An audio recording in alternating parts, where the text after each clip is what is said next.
नमस्कार। कहा जाता है कि ईश्वर सब जगह नहीं हो सकता, इसलिए उसने माँ को बनाया। ऐसा कुछ इस कविता में आज आपको देखने को मिलेगा। दूसरी एक चीज़ जो आप देखेंगे वो है हमारा भारत, हमारे भारत के गांव, और कैसे होते हैं ये गांव और कैसे होते हैं ये गांव वाले जो किसी के भी दुख दर्द में यूं ही चले आते हैं, बिना कुछ सोचे समझे, बिना किसी मतलब के, बिना किसी स्वार्थ के। देखिए तो ज़रा ये तस्वीर नसीम एज़ेकियल ने खींची है। ये तस्वीर हालांकि थोड़ी सी पुरानी है, मतलब कविता पुरानी है, ये तस्वीर भी थोड़ी पुरानी है। उस ज़माने की है जब भारत के गाँव में बिजली नहीं थी। आज तो खैर ज़्यादातर गाँव में बिजली पहुंच गई है। तो एक रात जब बारिश होती है और उस बारिश में आपको मालूम ही, जब बारिश होती है तो कीड़े मकोड़े सांप बिच्छू निकलते ही हैं, और उनमें से एक बिच्छू एक महिला को काट लेता है। तो गांव वालों की प्रतिक्रियाएं देखिए, होता क्या है। ये वाकई में रियल तस्वीर है, सच्ची तस्वीर है। ऐसी तस्वीरें आपको हर गांव में मिल जाएंगी देखने को। तो टाइटल है इस पोएम का night of the scorpion. Nissim Ezekiel ने लिखी है ये पोएम, यानी नाइट ऑफ द स्कॉर्पियन यानी कि बिच्छू की रात। आई रिमेंबर, पोइट ये ऑटोबायोग्राफिकल फॉर्म में लिखी हुई है, तो पोइट ने आई यूज़ किया है, यानी first person pronoun. I remember, याद है मुझे, द नाइट, वो रात, माई मदर, मेरी माँ, वॉज स्टंग, उसको काट लिया गया था, बाय अ स्कॉर्पियन, एक बिच्छू के द्वारा। 10 आवर्स, 10 घंटे, ऑफ स्टेडी रेन, लगातार बारिश के, हैड ड्रिवन हिम, उन्होंने ड्रिवन हिम मतलब उसको मजबूर कर दिया था। हिम किसके लिए आया है? स्कॉर्पियन के लिए आया है, बिच्छू के लिए आया है। उस बिच्छू को मजबूर कर दिया था 10 घंटे की लगातार बारिश ने, टू क्रॉल, क्रॉल माने रेंगना, रेंग कराने के लिए, बीनीथ माने नीचे, असैक माने बोरा, ऑफ राइस चावल का। तो घरों में चावल के बोरे, गेहूं के बोरे गांव में रखे ही रहते हैं। तो चावल की एक बोरी के नीचे रेंग कर घुस गया था वो बिच्छू, क्योंकि 10 घंटे बारिश हुई थी। अक्सर बारिश के मौसम में हमारे गाँव में बिच्छू और सांप बहुत निकलते हैं, क्योंकि बारिश होती है, उनके बिलों में भर जाता है पानी, तो सांप अपने बिलों से निकलकर घरों में घुस जाते हैं। तो यही हुआ उस रात को भी। 10 घंटे लगातार बारिश हुई और वो बिच्छू निकलकर बोरे के नीचे घुस गया, और चावल की बोरी थी वो। एक एक वर्ड पर ध्यान दीजिएगा। मल्टीपल चॉइस क्वेश्चंस जब पूछे जाते हैं तो ये भी पूछ लिया जाता है कि बोरा किसका था, गेहूं का था, सरसों का था, राइस का था, चने का था, कुछ भी पूछा जा सकता है। 4 ऑप्शन देके आपसे पूछा जा सकता है, तो एक एक वर्ड पर ध्यान दीजिएगा। और कितने घंटे बारिश हुई थी इस बात पर भी ध्यान दीजिएगा। 10 घंटे बारिश हुई थी, ठीक है। Parting with his poison, parting माने बिछड़ते हुए, विद हिज पॉइजन अपने जहर से, यानी डंक मारने के बाद, अपने जहर से बिछड़ने के बाद जब किसी को डंक मारता है बिच्छू तो जहर छोड़ देता है अपना उस व्यक्ति के अंदर। तो अपने जहर से बिछड़ने के बाद, flash of diabolic tail in the dark room, flash माने चमक, ऑफ डायबोलिक मतलब कि वो जो डेविलिश, वो जो जहर से भरी हुई टेल, पूंछ थी, इन द डार्क रूम, उस अंधेरे कमरे में। तो एकदम से उसकी जो पूंछ थी, उसका जो डंक था, वो एक चमका उस अंधेरे कमरे में, यानी उसने फटाक से डंक मारा, एक झटके में मारता है, बहुत फास्ट होता है उसका ये जो एक्शन होता है डंक मारने का। तो एकदम से जैसे फ्लैश, आपने देखा होगा जब कैमरे का फ्लैश चमकता है एकदम से, या फिर बिजली कड़कती है एकदम से फ्लैश, तो इस तरीके से फटाक से उसने डंक मारा उस अंधेरे कमरे में अपनी डायबोलिक टेल, यानी कि अपनी डेविलिश, अपनी कर्स्ड या फिर अपनी पॉइजनस टेल से, अपनी पूंछ से। उसके बाद फिर क्या हुआ? ही रिस्क्ड अगेन, रिस्क माने खतरा लेना, तो उसने खतरा लिया, द रेन अगेन, फिर से बारिश में जाने का। बारिश से बचने के लिए ही तो वो घर में घुसा था। 10 घंटे लगातार बारिश हुई थी इसलिए वो घर में घुस आया। अब डंक मारने के बाद मेरी माँ को वो वापस फिर से बारिश में चला गया, निकल कर चला गया। द प्लेजेंट नहीं है, ये पीजेंट्स है। कभी कभी गड़बड़ पड़ जाती हूँ, आँखें मेरी थोड़ी कमज़ोर हैं, बुढ़ापे का असर है। तो द पीजेंट्स माने किसान, अब गांव है तो ओब्वियसली सारे लोग किसान ही होंगे वहाँ पर। तो द पीजेंट्स केम, किसान लोग आए, लाइक स्वार्म्स ऑफ फ्लाइज, कैसे आए, देखिए कितनी अच्छी सिमिली है यहाँ पर, एक इमेजरी है, मक्खियों के झुंड की तरह। स्वार्म माने झुंड, ऑफ फ्लाइज मक्खियों का, तो मक्खियों के झुंड की तरह। शहरों में तो भाई घरों में थोड़ा सा साफ सफाई रहती है, लोग झाड़ू पोंछा कर लेते हैं और फिर बंद होते हैं शहरों में ज़्यादातर घर, जाली लगी होती है तो उतनी मक्खियाँ नहीं आ पाती। लेकिन हमारे गांव में तो बहुत मक्खियाँ होती हैं, मक्खियों के झुंड होते हैं। तो वहाँ पर क्या होता है, मक्खियों के झुंड, और इस तरीके से आए सारे किसान। अब जैसे ही गांव में कोई खबर ऐसी फैलती है, अरे फलाने की बहू को बिच्छू ने काट लिया, अरे फलाने की बहू को उसने सांप ने काट लिया, तो भैया कोई रुकता नहीं है अपने घर में, जो जिस काम में लगा हो छोड़ के भागेगा, जाने एकदम से जैसे इमरजेंसी आ गई हो, जैसे उनकी खुद के घर का कोई मेंबर हो। गांव में यही होता है। आज से 50 साल पहले तो ये मतलब यही होता था। अब थोड़ा सा क्योंकि वेस्टर्न कल्चर हावी होती जा रही है, शहरों में तो बहुत ज़्यादा हावी हो गई है, गांव में भी थोड़ा सा असर आ रहा है। लेकिन ये तो तस्वीर थोड़ी पुरानी है ना, जो यहाँ पर प्रस्तुत की गई है, ये शब्द चित्र, तो भैया सब चल देते हैं बस। तो क्या हुआ, the peasants came like swarms of flies. आपके लिए क्वेश्चन आएगा, ध्यान दीजिएगा, जो डेस्क्रिप्टिव एग्जाम जहाँ पर होगा वहाँ पर क्वेश्चन होगा कि गांव की एक तस्वीर कैसे दिखाई है निसिम एजेकियल ने, तो आपको दिखाना है, ये सब बताना है वहाँ पर। The peasants came like swarms of flies, तो किसान लोग आए मक्खियों के झुंड की तरह, एंड बज्ड, और मक्खियाँ क्या करती हैं, बजबजाती हैं, तो बजबजाने लगे क्या, द नेम ऑफ गॉड, ईश्वर का नाम, हे राम, हे भगवान, मतलब जिसको जो भगवान जी का नाम याद आता है, देवी का नाम याद आए, वो भी वही लोग बोलने लगते हैं। ज़्यादातर जो जहर उतारने वाले हमारे भगवान हैं वो शंकर जी हैं। वो तो सारे विष का पान कर गए थे, समुद्र में जितना भी विष निकला वो सारे विष को पी गए थे, नीलकंठ कहलाते हैं। तो उनका नाम सबसे ज़्यादा जपा जाता है जब भी किसी को सांप काटता है, बिच्छू काटता है, जहर का जो असर कम करने के लिए शंकर जी के नाम का जाप होता है, उनका महामृत्युंजय मंत्र पढ़ा जाता है। तो ऐसे ही वो बज the name of God 100 times, सैकड़ों बार एक एक आदमी ने भगवान का नाम जपा, ओम नमः शिवाय, ओम नमः शिवाय, जिसको भी याद आया, जिस भगवान का भी, क्योंकि यहाँ भगवान का नाम स्पेसिफाई नहीं किया गया है, तो आप मान सकते हैं कि किसी भी भगवान का नाम उन्होंने जपा होगा। लेकिन हमारे यहाँ ज़्यादातर जहर से निजात पाने के लिए शंकर जी का नाम जपा जाता है, ओम नमः शिवाय जपा जाता है, या फिर उनका जो महामृत्युंजय मंत्र है, आपको ज़्यादातर लोगों को मालूम ही होगा, ओम त्र्यंबकम यजामहे सुगंधिम पुष्टिवर्धनम उर्वारुकमेव बंधनान् मृत्योर्मुक्षीयमामृताम्। ये जो मंत्र है ये पढ़ा जाता है। तो ऐसे ही उन्होंने ईश्वर का नाम जपा। टू पैरालाइज, क्या करने के लिए, पैरालाइज का मतलब होता है लकवा मार जाना, लकवाग्रस्त कर देना। तो अब यहाँ पर पैरालाइज किसको करना है, उस बिच्छू के डंक को, यानी उसका असर ख़त्म करना है, उसका असर कम करना है। To paralyse the evil one, यानी वो जो बुराई है, वो जो जहर है, उसको ख़त्म करने के लिए उन्होंने ईश्वर का नाम जपा। With candles and with lanterns, अब क्या क्या लेकर आए, गांव में बिजली तो होती नहीं थी, तो किसी के हाथ में मोमबत्ती है, किसी के हाथ में लालटेन है, तो अपनी अपने घर से मोमबत्ती लेकर आ रहे हैं, लालटेन लेकर आ रहे हैं। Throwing giant scorpion shadows on the sun baked walls, throwing माने डालते हुए, जाइंट माने विशाल, स्कॉर्पियन बिच्छू की, शेडोज माने परछाइयाँ, on the sun baked walls यानी सूरज से, धूप से सूखी हुई दीवारों पर।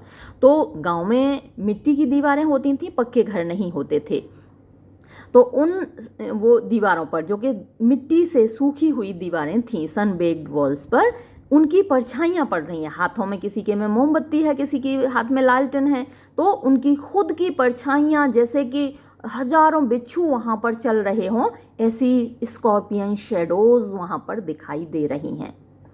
दे सर्च्ड फॉर हिम, वो तलाश करते रहे उसको, बिच्छू को। ही वॉज नॉट फाउंड, वो तो नहीं मिला, वो तो डंक मार कर निकल गया था बारिश में। दे क्लिक्ड देयर टंग्स, अब उन्होंने क्लिक्ड माने शुरू कर दी, देयर टंग्स अपनी जीभ, यानी उन लोगों ने अपनी जीभ से बोलना शुरू कर दिया। विद एवरी मूवमेंट, हर कदम के साथ, द स्कॉर्पियन मेड, जो उस बिच्छू ने रखा, यानी उनको लग रहा था कि बिच्छू यहाँ से चल कर गया होगा तो उसने कितने कदम रखे होंगे, तो हर उस कदम के हिसाब से उन्होंने अपनी जीभ से बोलना शुरू कर दिया, ईश्वर का नाम जपना शुरू कर दिया। हिज पॉइजन मूव्ड, वो लोग कह रहे थे कि उसका जहर, बिच्छू का जहर, मूव्ड, चल रहा है, इन मदर्स ब्लड, माँ के खून में। दे सेड, उन्होंने कहा कि ये ऐसी मान्यता है कि जितने कदम वो बिच्छू चलेगा, आगे बढ़ेगा, उतने ही कदम जहर भी खून में आगे बढ़ेगा। तो वो कहते जा रहे थे कि ये जो बिच्छू जितना आगे बढ़ता जा रहा है, उतना ही ये जहर भी आगे बढ़ता जा रहा है। मे ही सिट स्टिल, भगवान करे वो शांत बैठ जाए। दे सैड, उन्होंने कहा, यानी बिच्छू जहाँ बैठा हो वहीं बैठ जाए और आगे ना चले, क्योंकि जितना कदम वो चलेगा उतने ही कदम वो जहर इस महिला के शरीर में चलेगा। May the sins of your previous worth be burned away tonight, they said. और क्या क्या कहा जाता है गांव में, हर स्टेटमेंट पर ध्यान दीजिएगा, हर कथन पर ध्यान दीजिएगा, कैसी कैसी मान्यताएं होती हैं, क्या क्या फेथ होते हैं, क्या क्या बिलीफ होते हैं, क्या विश्वास होते हैं लोगों के। तो देखिए, कुछ लोगों ने कहा कि जो सिंस यानी पाप हैं, ऑफ योर प्रीवियस बर्थ, तुम्हारे पिछले जन्म के, बी बर्न्ड अवे, वो सब जल जाएं, टू नाइट, आज की रात। दे सैड, उन्होंने कहा। तो क्योंकि हमारे यहाँ पुनर्जन्म में विश्वास किया जाता है, ऐसा कहा जाता है कि इस जन्म में कोई भला आदमी अगर कष्ट पा रहा है तो ये उसके पूर्व जन्म के बुरे कर्मों का असर है ना, और अगर कोई बुरा आदमी फल फूल रहा है तो ये उसके पूर्व जन्म के अच्छे कर्मों का असर है, और अगर कोई इस जन्म में बुरे काम कर रहा है तो उसके लिए कहा जाता है कि अगले जन्म में वो इस अपराध का दंड भोगेगा। तो ऐसी मान्यताएं हैं, ये विश्वास है, रीबर्थ में, री इनकारनेशन में हमारे यहाँ विश्वास किया जाता है। तो लोग क्या कह रहे हैं, may the sins of your previous birth be burned away tonight, they said, तुम्हारे पूर्व जन्म के सारे पाप आज की रात जल जाएं, दे सैड, उन्होंने कहा। मे योर सफरिंग, और क्या हो, ये मे जहाँ भी आता है वहाँ ईश्वर से प्रार्थना की जाती है, तो ईश्वर से ये प्रार्थना है कि योर सफरिंग, तुम्हारा जो कष्ट है, तुम्हारी जो पीड़ा है, जो तुम इस वक्त बर्दाश्त कर रही हो, वो डिक्रीज माने कम कर दे, द मिसफॉर्च्यून्स, उन कष्टों को, उन दुर्भाग्य को, उस बदनसीबी को, ऑफ योर नेक्स्ट बर्थ, जो तुम्हारे अगले जन्म की होने वाली है। यानी तुम्हारे अगले जन्म में तुम्हें सुख मिले, तुम्हें खुशी मिले, उस कष्ट के बदले जो तुम इस जन्म में भोग रही हो। दे सैड, उन लोगों ने कहा, ऐसा कहा जाता है गांव में। और देखिए और क्या है, कह रहे हैं लोग, may the sum of evil balanced in this unreal world against the sum of good become diminished by your pain. देखिए मे, तो फिर से मैंने आपको बताया जहाँ मे होता है वहाँ ईश्वर से प्रार्थना होती है। ईश्वर से प्रार्थना ये है कि द सम माने होता है अमाउंट, टोटल, तो जो टोटल है ऑफ ईवल, बुराई का, तुम्हारे अंदर की जो बुराई है वो बैलेंस्ड, जो कि संतुलन में है, बराबर है, यानी तराजू में तोली जा रही है, इन दिस अनरियल वर्ल्ड, इस अनरियल असार संसार में। अवास्तविक संसार में। ये जो संसार है ये माना जाता है कि ये वास्तविक संसार नहीं है। जो कुछ भी हमें दिखाई दे रहा है, हमें लगता है कि ये हमारा है, हमसे पहले किसी और का था। आज जो ज़मीन जायदाद घर हमारा है, हमसे पहले वो ज़मीन जायदाद वो घर किसी और का था, हमारे बाद किसी और का हो जाएगा। तो ये सब कुछ बड़ा अनरियल है, बड़ा फेक है, बड़ा अवास्तविक है। तो इस अनरियल वर्ल्ड में, इस अवास्तविक संसार में जो तुमने बैलेंस कर रखा है, जो तुमने संतुलन बना रखा है अपनी अच्छाई और बुराई के बीच में, तो वो जो सम ऑफ इविल है, वो जो बुराई का जो तुमने अमाउंट इकट्ठी कर रखी है, बुराई की जो मात्रा है जो कि बैलेंस्ड है इस वक्त, against the sum of good, जो तुम्हारी अच्छाई की मात्रा है उसके अगेंस्ट, उसकी तुलना में, बिकम डिमिनिश्ड, वो कम हो जाए, है ना। जब अब तुम कष्ट भोग रही हो तो तुम्हारी जो बुराई का पलड़ा है वो कम हो जाए। अब जब वो पलड़ा डिमिनिश होगा, डिमिनिश माने कम होना, जब बुराई का पलड़ा हल्का होगा तो अच्छाई का पलड़ा अपने आप भारी हो जाएगा। तो become diminished by your pain, तुम्हारे इस कष्ट से, तुम्हारी इस पीड़ा से वो बुराई कम हो जाए और तुम्हारी अच्छाई का जो पलड़ा है वो भारी हो जाए, यानी तुम्हारे माइनस पॉइंट्स घट जाएं और तुम्हारे प्लस पॉइंट्स बढ़ जाएं।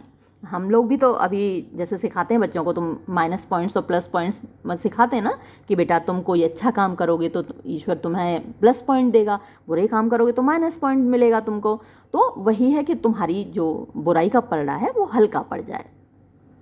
मे the poison purify your flesh में, देखिए बार बार ईश्वर से कामना की जा रही है, ईश्वर से प्रार्थना की जा रही है, में ईश्वर करे द पॉइजन, ये जो जहर है बिच्छू का जहर, प्यूरिफाई माने शुद्धिकरण कर दे, योर फ्लैश, तुम्हारे मांस का, यानी तुम्हारे शरीर में जो इतनी बुराइयां हैं वो सब प्यूरिफाई हो जाए, उन सब का शुद्धिकरण हो जाए, तुम्हारा शरीर पवित्र हो जाए। ऑफ डिज़ायर, तो जो अशुद्धियां हैं, जो इम्प्योरिटीज़ हैं हमारे शरीर में, वो क्या क्या हैं? डिज़ायर्स हैं, हमारी इच्छाएं हैं। भगवान बुद्ध ने भी कहा था कि जो हमारे दुख का कारण है वो हमारी इच्छाएं ही हैं। इच्छाएं नहीं हो तो दुख ना हो, इच्छाएं पूरी नहीं कर होती तो क्रोध जन्म लेता है, वो दुख जन्म लेता है। तो जो अशुद्धियां हैं डिज़ायर, इच्छा की, वो ख़त्म हो जाएं। And your spirit of ambition, और जो तुम्हारी महत्वाकांक्षा, स्पिरिट माने भावना, ऑफ एम्बिशन माने महत्वाकांक्षा की, तो ये भी एक अशुद्धि है, ये भी दूर हो जाए। दे सेड, उन्होंने कहा। एंड दे सैट अराउंड, और वो चारों ओर घेर के बैठ गए माँ को, ऑन द फ्लोर, फर्श पर, विद माई मदर, मेरी माँ के साथ, इन द सेंटर, बीच में। तो मेरी माँ तो बीच में बैठी हुई थी और चारों ओर से घेर कर वो सारे ग्रामीण गांववासी लोग बैठ गए वहाँ पर। The peace of understanding on each face, the peace एक शांति थी, ऑफ अंडरस्टैंडिंग माने समझदारी की, ऑन ईच फेस हर चेहरे पर। तो ऐसा जब कहीं दृश्य होता है, कहीं किसी को ऐसे सांप ने, बिच्छू ने काट लिया हो, या फिर किसी की मृत्यु हो गई हो, तो वहाँ जब लोग जाते हैं तो सबके चेहरे पर एक शांति होती है। सभी लोग फिलोसफिक हो जाते हैं, बड़े दार्शनिक हो जाते हैं, बड़े समझदार हो जाते हैं। हर कोई बोल रहा होता है, देखो भैया दुनिया में कुछ नहीं रखा है, देखो भैया 4 दिन की ज़िंदगी है।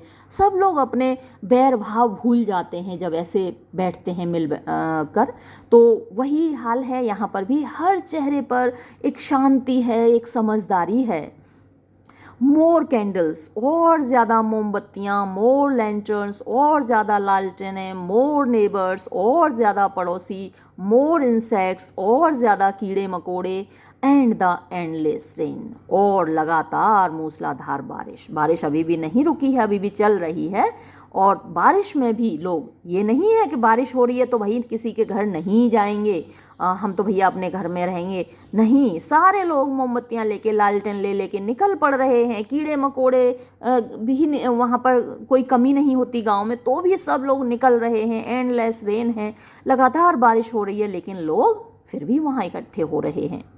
माई मदर, मेरी माँ, ट्विस्टेड, ऐंठ रही थी, थ्रू एंड थ्रू, बार बार, मतलब पूरा शरीर, थ्रू माने पूरा पूरा भी, पूरी पूरी ऐंठे जा रही थी, ऐंठन हो रही थी उसके शरीर में।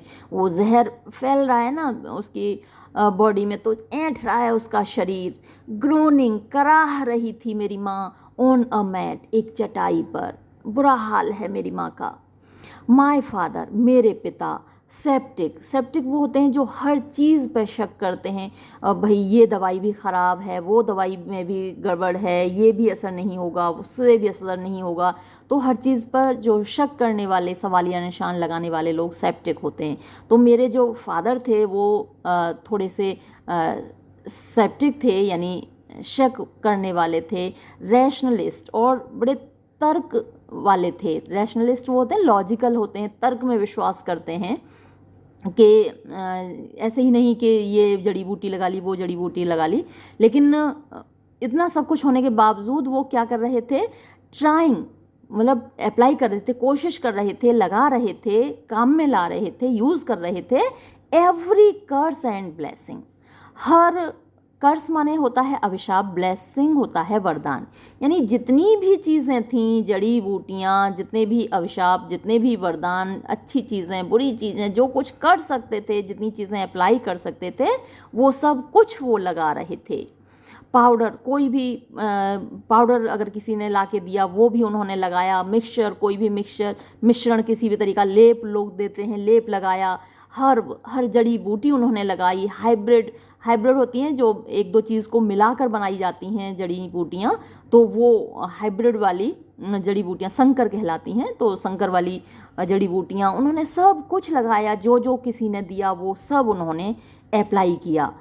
ही इवन पोर्ड, यहाँ तक कि उन्होंने क्या किया, पोर्ड माने उड़ेल दिया, अ लिटिल पैराफिन, थोड़ा सा पैराफिन मोम होता है, मोम डाल दिया। जहाँ पर काटा था माँ को बिच्छू ने, वहाँ पर उन्होंने थोड़ा सा मोम डाल दिया। अपॉन द बिटन टोज, बिटन माने काटे गए, टोज माने जो पैर की उंगलियाँ हैं या पैर का अंगूठा है, उस पर उन्होंने थोड़ा सा मोम डाल दिया। And put a match to it, और उसमें माचिस से आग लगा दी मोम में। आई वॉच द फ्लेम, मैंने देखी वो ज्वाला। फीडिंग मीन्स जलती हुई, खाती हुई। ऑन माई मदर, मेरी माँ को। वो आग जल रही थी मेरी माँ के पैर में, उस जो उंगली है, पैर का अंगूठा है, उसमें आग जल रही थी और वो मेरी माँ को खा रही थी। मैंने वो ज्वाला देखी, मैंने उन लपटों को देखा। आई वॉच्ड, मैंने देखा। The Holi man, Holi man होते हैं जो धार्मिक लोग होते हैं, जैसे पंडित हैं, पुजारी हैं। तो मैंने देखा पुजारी को, धार्मिक लोगों को परफॉर्म हिज राइट्स, परफॉर्म माने करते हुए, हिज राइट्स मतलब जो उनके तंत्र मंत्र हैं, या फिर मंत्र पढ़ते हैं ना, तो वो अभी मैंने जैसे आपको मंत्र बताया था, ओम त्र्यंबकम यजामहे सुगंधिम पुष्टिवर्धनम, तो ये इस तरीके के वो मंत्र पढ़ रहे थे। To tame the poison, to tame माने कम करने के लिए, कंट्रोल में लाने के लिए, नियंत्रण में लाने के लिए, द पॉइजन, उस जहर को, विद एन इनकेंटेशन, इनकेंटेशन होता है मंत्रों का उच्चारण, तो मंत्रों का उच्चारण करके वो जहर को नियंत्रण में लाने की कोशिश कर रहे थे। तो आपने अगर एक प्रेमचंद की कहानी पढ़ी हो, मंत्र, उसका नाम मंत्र है। वहाँ एक व्यक्ति एक डॉक्टर के लड़के को मंत्रों के माध्यम से ठीक करता है। अगर आपने ना पढ़ी हो वो कहानी तो ज़रूर पढ़िएगा, बहुत ही अच्छी कहानी है। मंत्र प्रेमचंद की लिखी हुई है, मुंशी प्रेमचंद की। तो मंत्रों के माध्यम से ये जो धार्मिक लोग हैं, कोई धार्मिक व्यक्ति है, पुजारी है, पंडित है, वो जहर को नियंत्रण में लाने की कोशिश कर रहा है। आफ्टर 20 आवर्स, अब ये सब कुछ कितनी देर चला, 20 घंटे। तो 20 घंटे के बाद इट लॉस्ट, इसने खो दिया, इट्स स्टिंग, अपना डंक, यानी कि जो जहर का असर था, बिच्छू के जहर का असर, वो ख़त्म हो गया 20 घंटे के बाद। तो ये भी आपको याद रखना है कि 20 घंटे के बाद उस जहर का असर ख़त्म हो गया बिच्छू के डंक का। माई मदर ओनली सेड, तो मेरी माँ ने केवल ये कहा। अब ये लाइन बहुत बहुत इम्पोर्टेंट है, और यहाँ इस कविता का समझ लीजिए सार है, इसेंस है, जो सोल है इस कविता की, जो इसेंस है इस कविता का, वो इन 2 लाइनों में है। बहुत ध्यान से आपको नोट करनी है, पढ़नी है। क्या कहा माँ ने? 20 घंटे इतनी कष्ट झेलने के बाद, इतनी पीड़ा झेलने के बाद, इतनी परेशानी झेलने के बाद माँ ने अंत में कहा क्या? थैंक गॉड, हे ईश्वर, तेरा धन्यवाद, तेरा शुक्रिया। किस बात के लिए? The scorpion picked on me, कि बिच्छू ने मुझे डंक मारा, एंड स्पेयर्ड माई चिल्ड्रन, और मेरे बच्चों को छोड़ दिया। इतनी पीड़ा सहने के बाद भी माँ को इस बात की खुशी है, उसे बिल्कुल भी भगवान से शिकायत नहीं है। देखिए तो माँ की आत्मा देखिए आप, उसे भगवान से बिल्कुल शिकायत नहीं है इस बात की कि बिच्छू ने उसको काटा, मौत उसको आ जाए, बिल्कुल शिकायत नहीं है उसको। लेकिन वो शुक्रिया इस बात का अदा कर रही है, धन्यवाद भगवान को इस बात का दे रही है कि उसके बच्चों को छोड़ दिया। ये माँ की आत्मा होती है बच्चों, वो सब कुछ बर्दाश्त कर सकती है अपने बच्चों की सलामती के खातिर। और आज जब मैं आपको ये पोएम पढ़ा रही हूँ, उसी वक्त मैंने थोड़ी देर पहले ही न्यूज़ में पढ़ा था, एक 15 साल के बच्चे ने सुसाइड कर लिया सिर्फ इसलिए कि माँ ने उसको यूनिफॉर्म नहीं दिलाई थी। 2 दिन से माँ से कह रहा था कि माँ मुझे यूनिफॉर्म चाहिए। माँ स्कूल टीचर है, विधवा है, उसके पिता की मृत्यु हो गई, बच्चे के पिता की, और पिता की जगह माँ को नौकरी मिली है। और वो क्योंकि व्यस्त रहती है, नौकरी भाई टाइम से जाना भी होता है, वो नहीं दिला पा रही थी, उसको वक्त नहीं मिला, और बच्चा इतना नाराज़ हो गया माँ से। और माँ का जन्मदिन था कल, और जन्मदिन पर उसने माँ को ये तोहफ़ा दिया और लेटर लिख के मरा है, माँ the best gift on your birthday, और अब आप स्कूल के लिए कभी लेट नहीं होगी। इतना दुख हुआ उस न्यूज़ को पढ़ के मुझे कि बच्चा अपनी माँ को कितना बड़ा कष्ट देकर गया है, माँ क्या नहीं करती उस, मतलब इमेजिन करना मेरे लिए मुश्किल हो रहा है कि उस माँ के दिल पे क्या बीत रही होगी। तो प्यारे बच्चों, माँ को कभी इस तरीके से कष्ट नहीं देना अपने माँ बाप को। आपकी मौत माँ बाप के लिए बहुत बड़ा, मतलब इससे बड़ा कष्ट तो दुनिया में हो ही नहीं सकता। तो कभी भी कोई भी परिस्थिति आए, आपको मरने की, अपनी जान लेने की, सुसाइड करने की कभी नहीं सोचनी है, ठीक है।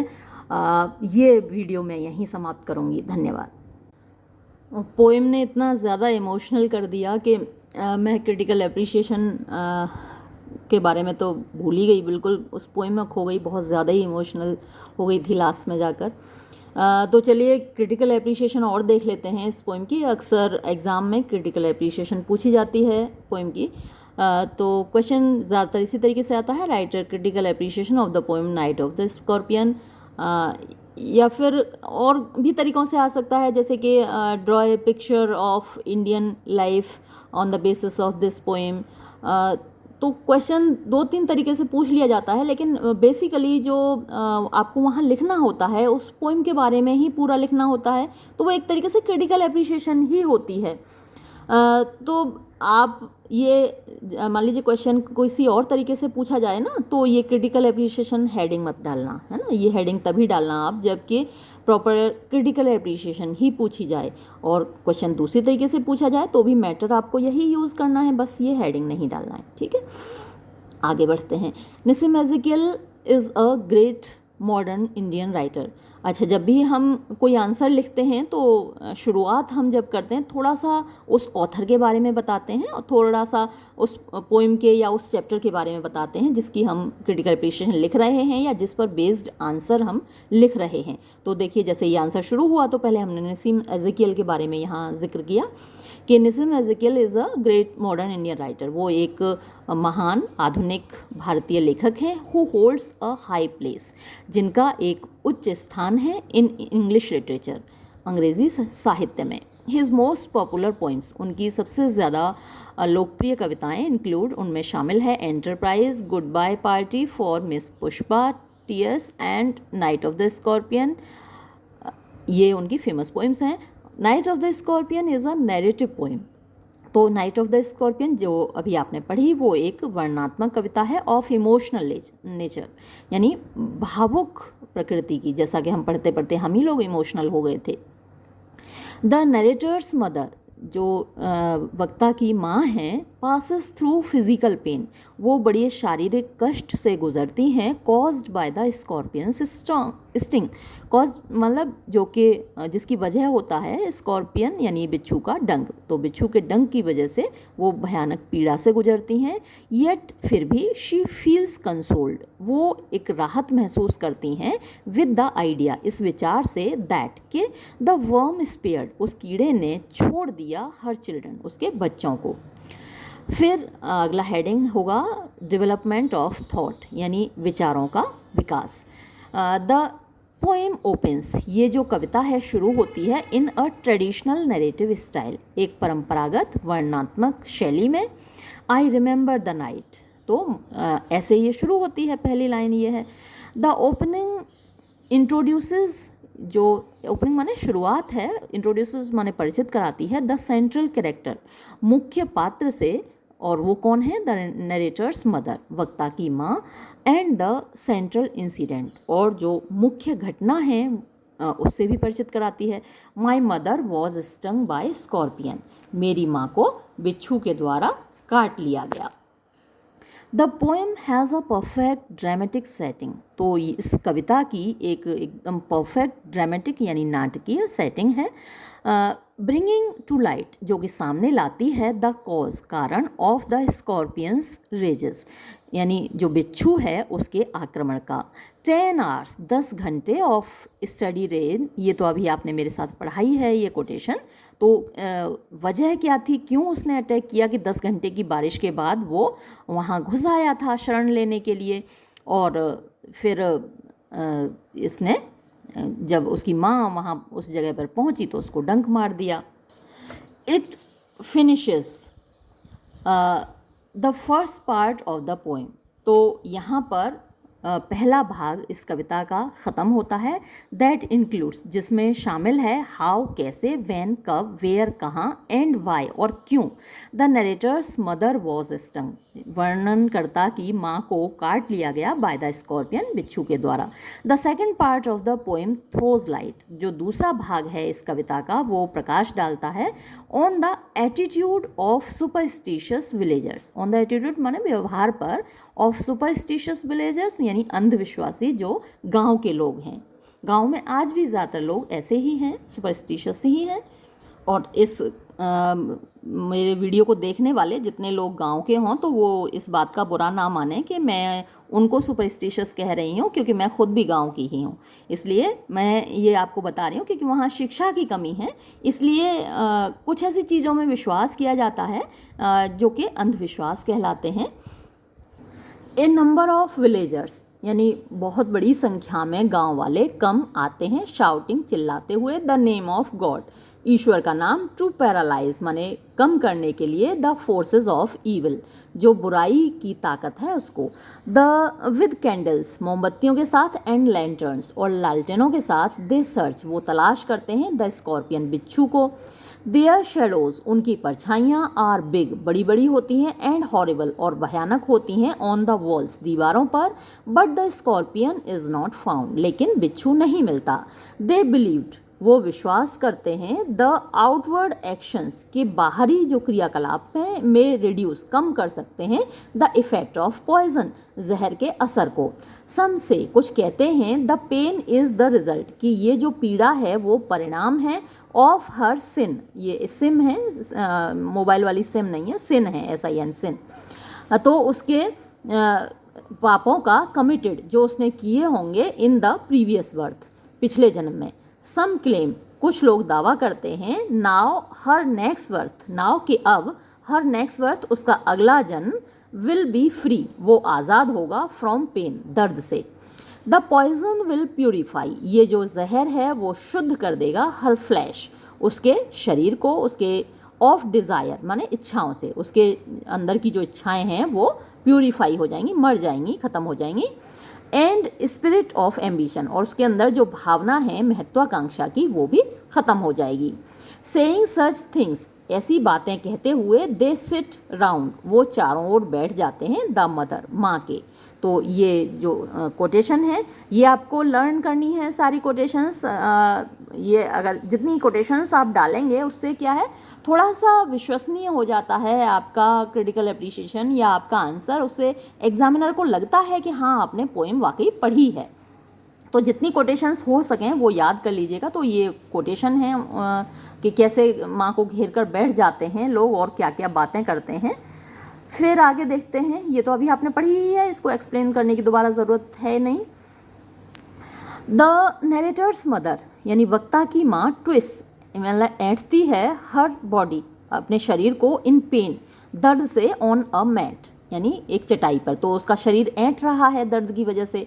देयर वहाँ पर गैदर इकट्ठे हो जाते हैं मोर विलेजर्स और ज़्यादा गांव वाले विद कैंडल्स मोमबत्तियों के साथ एंड लैंटर्न्स और लालटेनों के साथ, मोर नेबर्स और ज़्यादा पड़ोसी एंड मोर इंसेक्ट्स और ज़्यादा कीड़े मकोड़े for the heavy rain continues क्योंकि बहुत भारी बारिश पड़ती रहती है। द नरेटर्स फादर यूजेस वक्ता का जो पिता है वो प्रयोग करते हैं डिफरेंट ट्रीटमेंट्स अलग अलग उपचार वो करते हैं। It is the third part of the poem ये कविता का तीसरा भाग है। ही इवन बर्न्स पैराफिन यहाँ तक कि वो जलाते हैं मोम अपॉन द बिटन टो काटे हुए अंगूठे पर। द नरेटर जो वक्ता है इन फियर डर से डरते हुए वॉचेस देखता है द होल शो पूरे तमाशे को। ही वॉचेस वो देखता है द होली मैन यानी जो धार्मिक लोग हैं यानी पुजारी को ट्राइंग कोशिश करते हुए रिड्यूस कम करने की द इफेक्ट असर ऑफ पेन दर्द का एंड पॉइजन और जहर का विद हिज प्रेयर्स अपनी प्रार्थनाओं से। आफ्टर 20 आवर्स 20 घंटे के बाद she gets rid of her pain उसको अपने दर्द से छुटकारा मिलता है। After 20 hours it lost its sting. तो ये तो मैंने अभी आपको एक्सप्लेन किया ही है, आपको तो इसे याद रखना है। The last part of the poem जो अंतिम भाग है कविता का रिकॉर्ड्स वो दिखाता है अ मदर्स ट्रू अफेक्शन एक माँ का सच्चा प्यार टू हर चिल्ड्रन अपने बच्चों के लिए। वॉट शी सेज जो कुछ वो कहती है लिफ्ट्स हर वो उसको उठा देता है हायर ऊपर देन ऑल सेंट्स सारे संतों से एंड रिलीजियस पीपल और सारे धार्मिक लोगों से ऊपर उस माँ को उठा देता है। माँ तो वैसे भी सारे चीज़ों से ऊपर होती है, लोग कहते हैं ना कि माँ के चरणों में स्वर्ग होता है, तो और माँ भगवान का रूप होती है, ये तो बहुत बार कहा जाता है। It renders divine glory to her sacrificing attitude. It renders ये प्रदान करता है डिवाइन ग्लोरी मीन्स एक दैवीय चमक दैवीय वैभव टू हर सेक्रीफाइसिंग एटीट्यूड माने उसका जो बलिदान देने वाला सेक्रीफाइसिंग त्याग वाला एटीट्यूड व्यवहार है। इन अ मोमेंट एक पल में शी फॉरगेट्स वो भूल जाती है हर पेन अपना दर्द एंड थैंक गॉड और ईश्वर को थैंक्स आना चाहिए यहाँ पर धन्यवाद देती है भगवान को that the scorpion did not sting कि बिच्छू ने नहीं काटा हर चिल्ड्रन उसके बच्चों को। वॉट दो तो क्या हुआ शी सफ़र्ड सो मच जो कि उसने इतना कष्ट उठाया तो उससे क्या फ़र्क पड़ता है, बस उसके बच्चे बच गए ये बहुत खुशी की बात है। My mother only sad thank God the scorpion picked on me and spared my children. तो ये तो मैंने एक्सप्लेन किया ही है अभी। फिर आगे देखते हैं डिस्क्रिप्शन ऑफ रूरल इंडिया यानी डिस्क्रिप्शन माने वर्णन ऑफ रूरल इंडिया देहाती भारत का ग्रामीण भारत ऐसा ही है, मेरा गांव ऐसा ही है आज भी, थोड़ा सा बदल गया है, आपका गांव भी ऐसा ही होगा। द पोएम इज़ रिमार्केबल ये जो कविता है उल्लेखनीय है इन डिस्क्राइबिंग वर्णन करने में रूरल इंडिया यानी जो ग्रामीण भारत है उसका। The poem brings to show people live in dark rooms. The poem brings to how people ये थोड़ा सा सेंटेंस गड़बड़ लग रहा है मुझे। द पोएम ब्रिंग्स आउट है ना, ये पोएम कविता ये दिखाती है हाउ कैसे पीपल लिव लोग रहते हैं इन डार्क रूम्स अंधेरे कमरों में, स्टोर यानी स्टोर करके रखते हैं सैक्स बोरियां ऑफ राइस चावल की, एंड एक्सपोज दैमसेल्व्स और अपने आप को खुला रखते हैं टू स्कॉर्पियन बाइट यानी बिच्छुओं के डंक के लिए इन रेन बारिश में।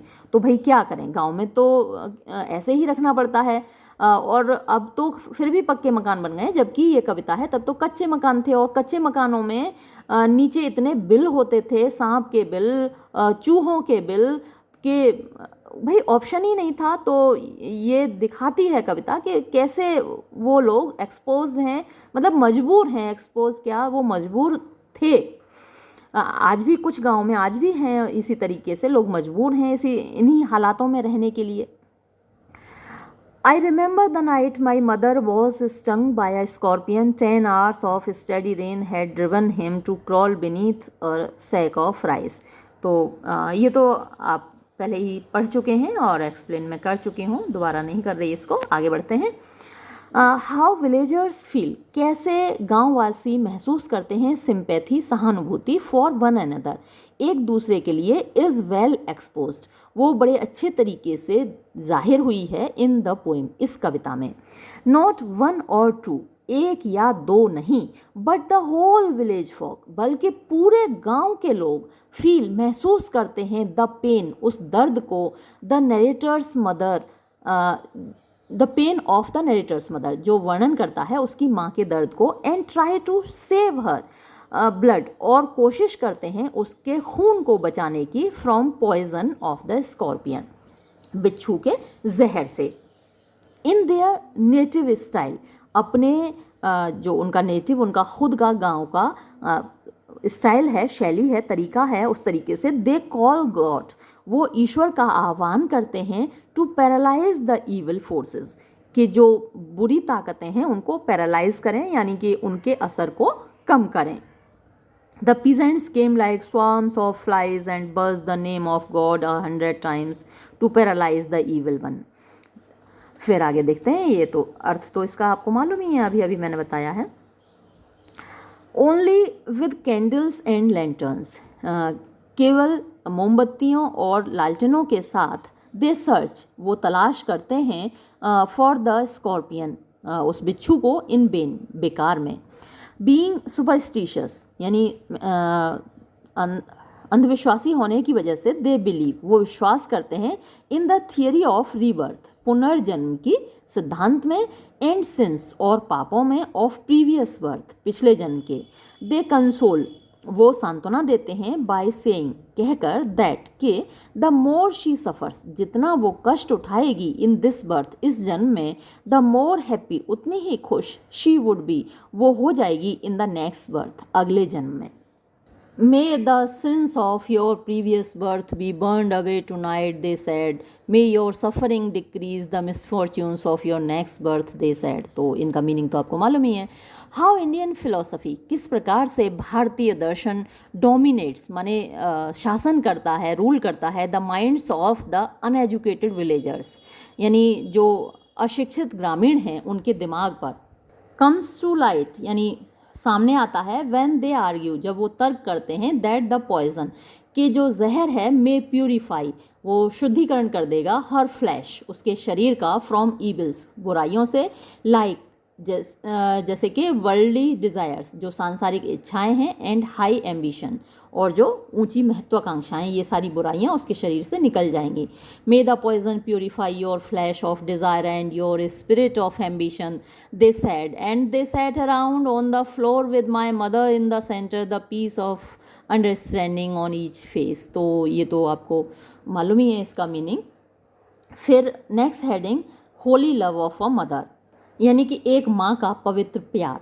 द पोएट गेट्स सक्सेस, यानी कवि को सफलता मिलती है, इन एक्सपोजिंग, दिखाने में, द होलीनेस, पवित्रता, ऑफ अ मदर्स लव, एक माँ के प्यार की, इन द कंक्लूडिंग लाइन्स, अंतिम पंक्तियों में, ऑफ द पोएम, कविता की।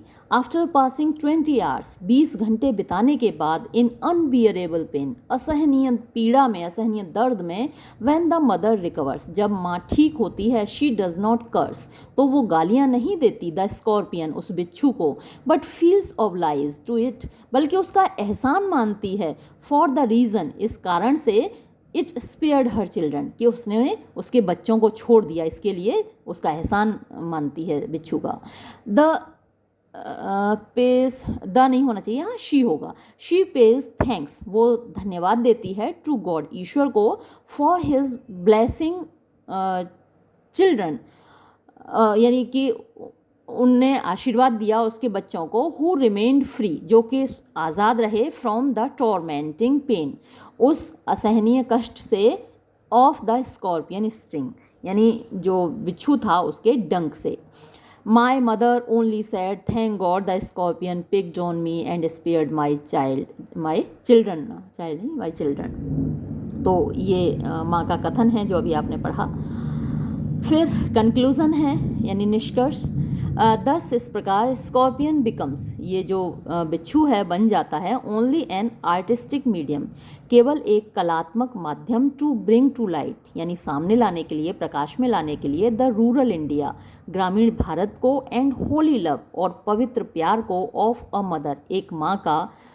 आर पार्थ सारथी, ये भी एक ऑथर हैं, कमेंट्स, वो टिप्पणी करते हैं ऑन द पोइम, इस कविता पर। क्या लिखते हैं वो? The night of the scorpion, ये जो कविता है, इवोक्स माने दिखाती है, सुपरस्टिशियस प्रैक्टिसेस, यानी अंधविश्वास से भरी हुई परंपराएं, वी हैवंट स्टिल आउटग्रोन, यानी जिनमें से हम, स्टिल माने अभी भी, आउटग्रो माने बाहर निकलना, जिनसे हम अभी भी बाहर नहीं निकल कर आए हैं। It enacts an impressive ritual, it enacts ये मतलब कि दिखाती है, एन इम्प्रेसिव एक प्रभावशाली, रिचुअल, रिचुअल मीन्स एक आप कह सकते हैं धार्मिक क्रियाकलाप आप कह सकते हैं, इन विच, जिसमें कि द मदर्स रिएक्शन, माँ की प्रतिक्रिया, टुवर्ड्स द एंड, अंत में, टू हर ओन सफरिंग, अपनी खुद के कष्ट की, आयरनिकली बड़े मतलब विडम्बना पूर्वक रूप से, कैंसल्स आउट माने हटा देती है, दूर कर देती है, अर्लियर रेस्पॉन्सेस, जो शुरुआती प्रतिक्रियाएं थीं, बोथ प्राइमेटिव एंड सफिस्टिकेटेड, दोनों ही तरह की प्रतिक्रियाएं, जो कि प्राइमेटिव माने जंगली या असभ्यतापूर्ण, और सफिस्टिकेटेड वो होती हैं जो कि जो सभ्यता है, जो कि पढ़े लिखे लोगों की प्रतिक्रियाएं हैं, वो दोनों ही प्रतिक्रियाएं कैंसल्ड हो जाती हैं जब माँ की प्रतिक्रिया सामने आती है। द इंटर रिलेशनशिप, यानी जो अंतर संबंध है, बिटवीन, बीच में, किस किस के बीच में, द डोमेस्टिक ट्रेजेडी, डोमेस्टिक माने घरेलू, ट्रेजेडी त्रासदी, एक तो घरेलू त्रासदी है जो किसी के घर में हुई, किसी की माँ को या किसी की पत्नी को बिच्छू ने काट लिया, तो ये तो डोमेस्टिक ट्रेजेडी है। और दूसरी क्या चीज़ है, एंड द सराउंडिंग कम्युनिटी, और जो आसपास की कम्युनिटी है, जो समूह है या जो गांव है, उनके बीच में क्या संबंध है, किसी एक व्यक्ति की ट्रेजेडी और पूरा समूह, उन दोनों के बीच में क्या संबंध है, वो इज ऑब्ट्रूसिवली अनऑब्ट्रूसिवली एस्टेब्लिश्ड, मतलब कि स्पष्ट रूप से, एस्टेब्लिश्ड माने वो स्थापित किया गया है, वो दिखाया गया है, अंतर संबंध दोनों के बीच में दिखाया गया है, यानी व्यक्ति और समाज के बीच में जो इंटर रिलेशन है, जो अंतर संबंध है, वो यहाँ पर एस्टेब्लिश किया गया है, वो यहाँ पर दिखाया गया है, स्थापित किया गया है। द पोएम ऑल्सो डिमॉन्स्ट्रेट्स, ये कविता और क्या दिखाती है, द इफेक्टिव यूज़, यानी एक प्रभावशाली प्रयोग, ऑफ पैरालेलिज्म, पैरालेलिज्म ये एक डिवाइस है, लिटरेरी डिवाइस, मैंने एक वीडियो में बताई भी है आपको, कुछ पोइटिक डिवाइसेस मैंने बताई हैं, प्रोज डिवाइसेस भी बताई हैं, अलग अलग वीडियोस हैं इन डिवाइसेस पर। तो पैरालेलिज्म में क्या होता है, दो चीज़ें साथ साथ चलती हैं, तो यहाँ जैसे बताया ना, इंटर रिलेशन, डोमेस्टिक ट्रेजेडी और कम्युनिटी, तो एक तरफ व्यक्ति है और एक तरफ समाज है, तो दोनों का एक दूसरे से जो संबंध है, ये जो स्थापित किया गया वो पैरालेलिज्म है, तो ये यहाँ पर दिखाई देता है। एक तो समाज है, एक तरफ तो हम क्या है कि 20वीं 21वीं शताब्दी में रह रहे हैं, और जो साइंस है, टेक्नोलॉजी है, वो इतना डेवलप कर चुका है, इतना विकास हो चुका है। दूसरी तरफ हमारी जो पुरानी मान्यताएं हैं वो ख़त्म नहीं हुई हैं, वो अभी भी अपनी जड़ें जमाए हुए हैं, तो वो दोनों साइड बाय साइड रखकर हम देखते हैं, ऐसी कविताओं में हमें देखने को मिलती हैं कि ये चीज़ें अभी भी ख़त्म तो नहीं हुई हैं, ग्रामीण अंचल से क्या, शहरों से भी ख़त्म नहीं हुई। आप शहर के चौराहों पर देखिए तो आपको सुबह सुबह कई जगह आपको नींबू और सिंदूर और जाने क्या क्या पड़ा हुआ मिलेगा, लोग टोटका टोना करने से अभी भी शहरों में भी नहीं हिचकते हैं, काला जादू खूब किया जाता है, ओझा फकीर ये लोग खूब सारे जादू टोने करते हैं और बड़े बड़े पढ़े लिखे लोग इन पर विश्वास करते हैं। तो एक तरफ विज्ञान तरक्की कर रहा है और दूसरी तरफ जो मान्यताएं हैं, जो अंधविश्वास हैं, वो ख़त्म नहीं हुए हैं। तो ये पैरालेलिज्म कहलाता है, इन दोनों को साइड बाय साइड रखकर दिखाना। तो ऐसे केवल इसी को नहीं, बहुत सारी इमेजरीज ऐसी होती हैं जहाँ दो चीज़ें साइड बाय साइड रख के दिखाई जाती हैं, तो वो पैरालेलिज्म होता है। ये पोइट्री में भी होता है, प्रोज में भी होता है। ठीक है, तो ये थी क्रिटिकल एप्रिसिएशन। आपका क्वेश्चन भी तैयार है, आपकी पोएम भी तैयार है। वीडियो मैं यहीं समाप्त करूँगी। धन्यवाद।